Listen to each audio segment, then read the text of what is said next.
Hello दोस्तों, स्वागत है आप सभी का। आज हम एक कुंडली के ऊपर चर्चा करेंगे। ये कुंडली एक जातक की है और इनका एक प्रश्न था कि मेरी जिंदगी में जो परेशानियां चल रही हैं उसका कारण क्या है। और जब एस्ट्रो सेज पे इन्होंने कुंडली बनाई तो वो 4 नंबर से बन रही थी और हम बना रहे थे तो 5 नंबर से बन रही थी। अब हम इस पूरे कुंडली का विश्लेषण करके बताएंगे कि प्रॉब्लम कहां पर है और क्या चीजें हमें संभलनी चाहिए और क्या हमारी जिंदगी हमें दिखाना चाहती थी। चलिए शुरू करते हैं। सबसे पहले तो ये कुंडली जो है ये शुरू होती है 5 नंबर से। जो श्रोता नए हैं उनके लिए बता दूं, मैं जब भी कोई लाल रंग से लिखता हूं वो चीज होती है आपकी नवमांश कुंडली, और जो मैं काले रंग से लिख रहा होता हूं वो होता है आपका लगन कुंडली। तो इसमें जो भी काले रंग से लिखा है वो लगन कुंडली के लिए है और जो भी मैंने लाल रंग से लिखा है वो नवमांश का है। और दोनों को मिलाने के बाद ही प्रिडिक्शन की जाती है, सिर्फ एक कुंडली से नहीं की जाती। तो चलिए शुरू करते। सबसे पहले कि 5 नंबर की राशि है। 5 नंबर की राशि में जो लगन आता है वो आता है 7 डिग्री लियो, नक्षत्र है मघा, स्वामी होंगे केतु। तो यहाँ पे पहले तो बहुत सारे लोगों को ऐसा लगता है कि अरे गुरु केंद्र में आ गए हैं, गुरु केंद्र में आ गए हैं तो सारे दुख हर लेंगे। पहले ये वाली धारणा को हमें हटाना होगा। यहाँ पे भी हम देखें कि गुरु पंचम के स्वामी हैं, केंद्र में है। जब आप किन्हीं से पूछेंगे तो वो कहेंगे ये तो बहुत अच्छा है, राजयोग बताएंगे। क्यों? क्योंकि यहाँ पे परिवर्तन भी हो रहा है सूर्य और गुरु के बीच में। मैं भी कहूंगा कि यहाँ पर सूर्य और गुरु के बीच में एक अच्छा परिवर्तन है, लेकिन उसके बावजूद आपकी जिंदगी में संघर्ष है। उसका कारण क्या है उसको समझते हैं हम लोग। देखिए, आपका जो एक्चुअल लग्नेश बनेगा वो होगा केतु। केतु जो है मैंने आपको पहले ही समझाया था, ये त्याग की भावना वाला ग्रह है। ये अपने अंदर सारी चीजों को सिंक कर लेता है। ये मैग्नेट का साउथ पोल है जिसके अंदर सारी चीजें जाती हैं और उसमें समा जाती हैं, बाहर कुछ नहीं निकलता। यानी कि इंसान के खुद के अंदर एक काफी हाई पोटेंशियल है, लेकिन वो उसको इस्तेमाल नहीं कर पाएगा। ये केतु का सबसे नेगेटिव साइड है। हाँ, इसका पॉजिटिव साइड हम देखते हैं, वो होता है आध्यात्मिक साइड के लोग जो पूरी दुनिया के मोह माया मान के अपने ज्ञान को अपने अंदर ही और बढ़ाने लगते। लेकिन हम सांसारिक दुनिया में जी रहे हैं तो सांसारिक जीवन के हिसाब से देखें, आपका जो लग्नेश केतु है वो 10th हाउस में बैठा है। ये सबसे बड़ी इंपॉर्टेंट बात तो ये कहता है कि जिंदगी में कोई भी काम आप करोगे वो ज्यादा से ज्यादा खींच खांच के भी 1.5 साल तक जाएगा। उसके बाद या तो काम बदल जाएगा या तो फिर अपनी वो नौकरी बदल जाएगी। ये पहली इंपॉर्टेंट बात। आप कोई भी काम को जो करोगे वो बहुत ही बारीकी से कर सकते हो, क्योंकि केतु जो है वो बहुत ही फाइन थ्रेड की तरह होता है। तो इस कारण से केतु का यहाँ पे 10th हाउस में बैठना एक अच्छी बात है कि आप किसी भी काम को बहुत बारीकी से कर सकते हो। लेकिन इसका नेगेटिव इम्पैक्ट ये है कि आप जो है कोई भी काम को ज्यादा से ज्यादा 1.5 साल तक करते हो, फिर वो काम बदल जाए या तो फिर वो नौकरी चेंज हो जाने की कंडीशन आती। तो इसका पहले तो हल हमें देखना है। इसका हल ये होगा, ऐसे किसी काम से जुड़े जहां पे सामने वाला जो इंसान आता जाता है वो बार बार बदलता रहे। जैसे कि कोई दुकान का काम हो गया, या फिर कुछ ऐसे प्रोजेक्ट्स हो गए जो कि 1-1 1.5 साल में कंप्लीट हो जाते हैं, फिर आप वहीं बैठे हो तो दूसरा काम आ जाएगा। राशि कैसी है? 10 नंबर में स्थिर राशि है। 2 नंबर की राशि है, स्थिर राशि है, इसलिए मैंने यहाँ पे शॉप की बात कही।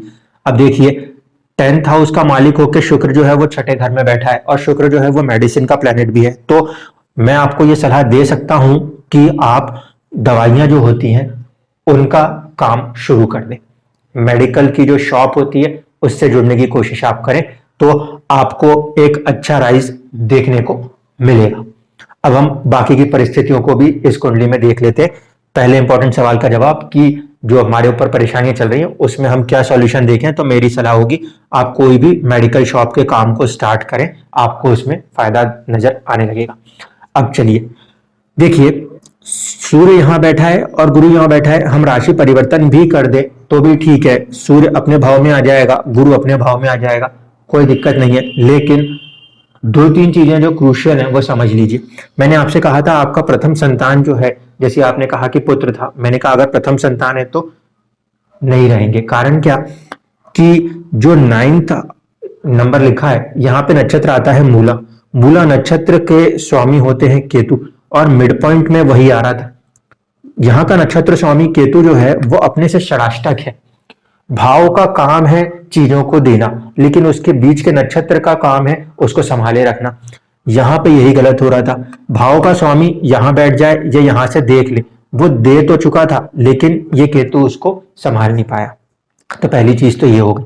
दूसरी इंपॉर्टेंट बात जो यहाँ पे नजर आती है वो ये आती है कि केतु का 10th हाउस से कनेक्ट होना, यानी कुछ पूर्व जन्म का कर्म ऐसा है जो कि फादर के साथ या तो कनेक्ट कर रहा था इसलिए अपन आए, या इस दुनिया में किसी ऐसे कर्म को करने के लिए अपना जन्म हुआ है जो कि अपने को पूरी तरीके से निभाना है, और जब तक अपन वो नहीं निभाएंगे तब तक अपने को जिंदगी किसी ना किसी तरीके से परेशान करके उस पथ पे लाने की कोशिश करेगी। ओवरऑल चार्ट को देखते हैं पहले, फिर हम चलेंगे बाकी की छोटी छोटी बातों के ऊपर। देखिए सबसे पहले तो इंपॉर्टेंट क्या है, एक तो है हमारे लिए केतु, क्योंकि वो आपके सोचने का ढंग है, जो कि आपको रह रह के ऐसे ख्याल देगा कि मेरे को जिंदगी में कुछ आया कि क्यों नहीं आया, कुछ ऐसे सोचेंगे, मतलब रहेगा सब कुछ लेकिन एक जो यूज होना चाहिए पोटेंशियल का वो नहीं होगा। जैसे हम कहते हैं ना कि कर्ण को आता तो सब कुछ था, बस उसी समय उसको वो मंत्र याद नहीं आया कि ब्रह्मास्त्र से निकालना कैसे। तो यही सिचुएशन केतु कराता है, आपके साथ भी यही है, पोटेंशियल आप में बहुत है, गड़बड़ियां कहाँ है कुंडली में इसको देख लीजिए। केतु जो बैठा था वो मृगशिरा नक्षत्र में बैठा था, ठीक है। मृगशिरा नक्षत्र में बैठने के कारण उसके ऊपर मंगल का प्रभाव है, केतु और मंगल का प्रभाव है तो कोई बुरी बात नहीं है, क्योंकि वो जोश तो देगा, तो उसका काम तो जोश तक देने का था, लेकिन मंगल इससे षडाष्टक होकर बैठा हुआ है। मंगल षडाष्टक बैठा है तो जब आपके ऊपर केतु की महादशा चल रही थी 1999 1999 से, उसमें जब केतु की महादशा में मंगल की अंतरदशा पड़ेगी तो परेशानियां आ जाएंगी। तो एक सिचुएशन ये खराब हो रही थी, ठीक है। इसके कारण अपन कॉन्फिडेंस को उतना बिल्ड नहीं कर पा रहे, क्योंकि जहां पे हमारा सबकॉन्शियस माइंड बैठा है उसका नक्षत्र स्वामी अपने से षडाष्टक हो रहा है। तो केतु के साथ आप बेसिकली उपाय किसका करेंगे, मंगल का उपाय करेंगे, ताकि ये अपने नक्षत्र के बेस पे हमें सपोर्ट करेगा। क्यों? क्योंकि मंगल जो कि तीसरे भाव में बैठा है वो 9th हाउस को देखता है और वो 10वीं दृष्टि से 10th हाउस को देखता है। पराक्रम की आप में कोई कमी नहीं है, ठीक है। दूसरी बात ये कि किस्मत की कुंडली में मंगल जो है वो 9th का लॉर्ड होकर 9th में बैठा हुआ है, इसीलिए यहाँ पे मंगल के उपाय को ज्यादा प्रेफर करूंगा, क्योंकि वो किस्मत का भी सपोर्ट करेगा, वो प्रोफेशन में भी सपोर्ट करेगा, और वो कहीं ना कहीं आपके जन्म के जो सबकॉन्शियस माइंड केतु है उसको भी सपोर्ट करेगा। केतु दूसरी तरफ से जुड़ा है 2 नंबर राशि से, यानी कि शुक्र से जुड़ा है। शुक्र जो है इस कुंडली में छठे घर में बैठे हुए हैं, तो कहीं ना कहीं हम ये कह सकते हैं कि आपके अंदर एक बहुत अच्छा पोटेंशियल है किसी भी चीज से लड़के निकल के बाहर आने का। ये बहुत अच्छा पोटेंशियल आपके अंदर। ये बात मैं क्यों कह रहा हूं, ये मैं इसलिए कह रहा हूं क्योंकि यहाँ पे 2-3 चीजें हैं जो कि बहुत स्ट्रांगली इसी हाउस को फोकस कर रही हैं। देखिएगा, सबसे स्ट्रांगेस्ट प्लेनेट जो है वो है 147 पॉइंट के साथ शनि। शनि सबसे ज्यादा स्ट्रांगेस्ट प्लेनेट है, इसका मतलब है कि आपकी जिंदगी को सोच देने का काम कर रहा है आपका केतु, उस सोच को बैक सपोर्ट कर रहा है शुक्र, लेकिन आपकी जिंदगी को जो चला रहा है वो है शनि। और शनि जो है वो कारक होता है बेसिकली दुख का, लेकिन शनि कारक होता है ह्यूमैनिटेरियन नेचर्स का।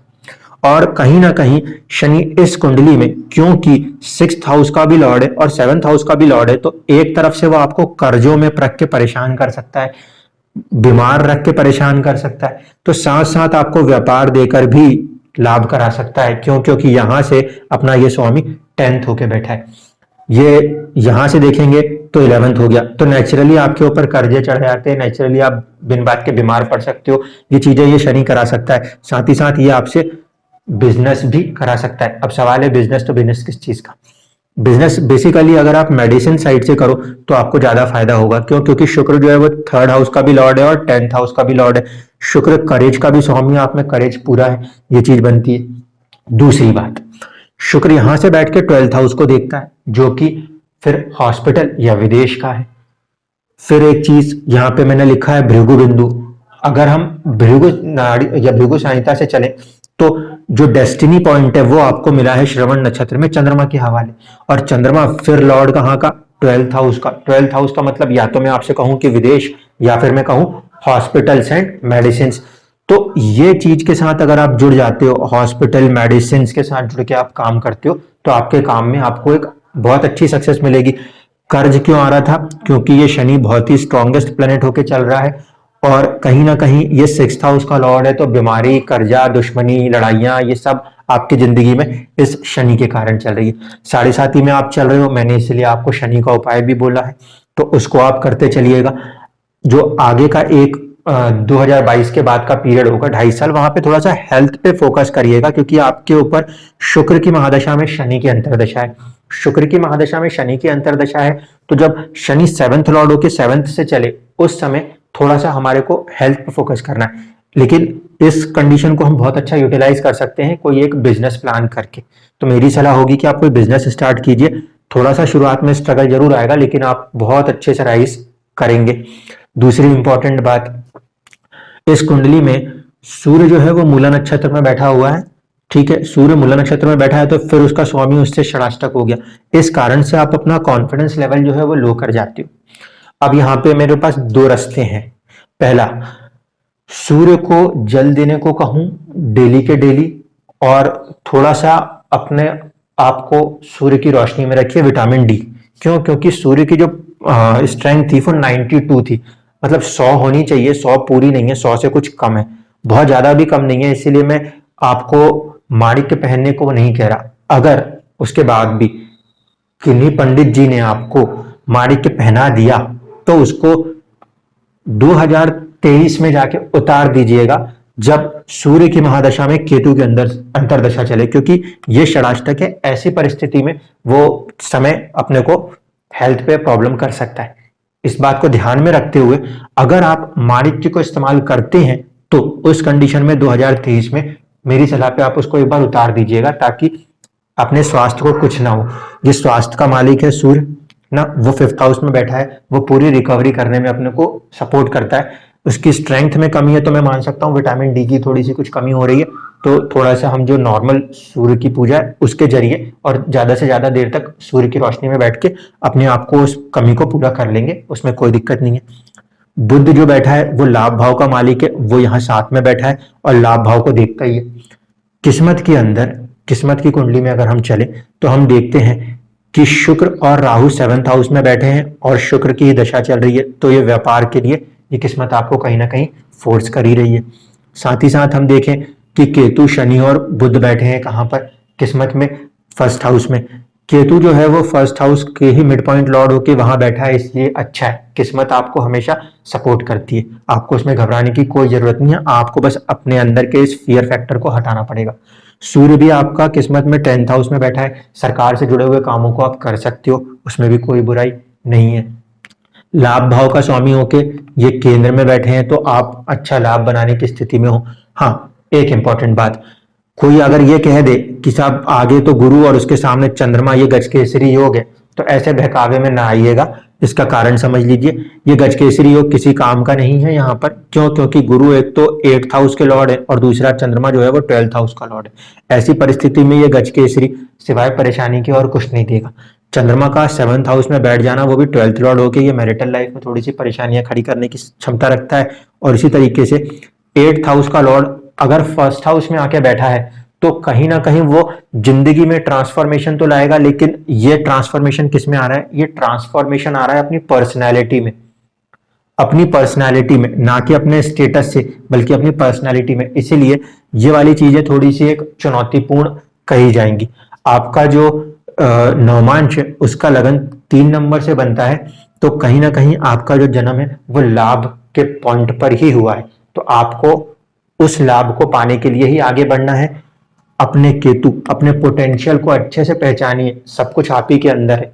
आप अपनी जिंदगी में जिन परेशानियों से निकल रहे हैं उसका एक कारण है यहाँ पे आपका भृगु बिंदु का होना, दूसरा है शनि का वहां पे स्ट्रांग हो जाना, और तीसरा है कि जो केतु है, केतु 5th हाउस ही हमारे लिए हमारी मंत्रणा शक्ति है। तो हमारी मंत्रणा शक्ति का ही जो मिड पॉइंट लॉर्ड है वो अपने से षडाष्टक है। इसीलिए आपको यही सलाह दूंगा कि किसी भी काम को करने से पहले दूसरों की भी एक बार सलाह लीजिएगा, क्योंकि खुद के पॉइंट पे आप जब भी किसी काम को करने आगे जाते हो तो खुद कंफ्यूज होकर या खुद अपने आप में ब्लैंक होकर वो काम अटक जाता है। इसलिए बाकी लोगों की सलाह लीजिएगा और फिर अपने काम को आगे बढ़ाइएगा। काम इस नेचर का जैसे कि वहां पे लोग आते जाते रहें, या फिर अगर आप कोई दूसरे काम को कर रहे हो तो वो 1 साल 1.5 साल में खत्म हो जाए, इससे ज्यादा खींचेगा तो वो परेशानी का कारण बनेगा। इसके अलावा भी आपका कोई भी प्रश्न है तो आप उसको बिल्कुल पूछ सकते हैं। शनि और शनि के बाद चंद्रमा, ये दोनों ज्यादा स्ट्रांग प्लेनेट थे, और शुक्र का 12th को देखना वैसे तो मैं आपसे कह सकता था कि विदेश जाएं, लेकिन परिस्थिति विदेश जाने की नहीं है, इसलिए मैं मेडिसिन की तरफ आपको लेके जा रहा हूँ। हॉस्पिटल से जुड़ के या फिर दवाइयों से जुड़ के आप काम को शुरू कीजिए। आपकी जिंदगी की जितनी भी परेशानियां हैं वो धीरे धीरे करके समाप्त होती जाएंगी। शुक्र की जो दशा है ये थोड़ी सी लंबी है, लेकिन शुक्र ना सिर्फ 10th बल्कि 3rd का भी मालिक है, इसलिए आपको पूरा सपोर्ट करेगा। सिर्फ आप अपने आप को सपोर्ट कीजिए, आप अपने आप पे एफर्ट लगाइए, यही चीजें आपको बिल्कुल राइज कराएंगी और आप फिर से वापस अपनी जिंदगी में उस बुलंदियों पे अपने आप को देखोगे जहां पे आप देखना चाहते हो। धन्यवाद।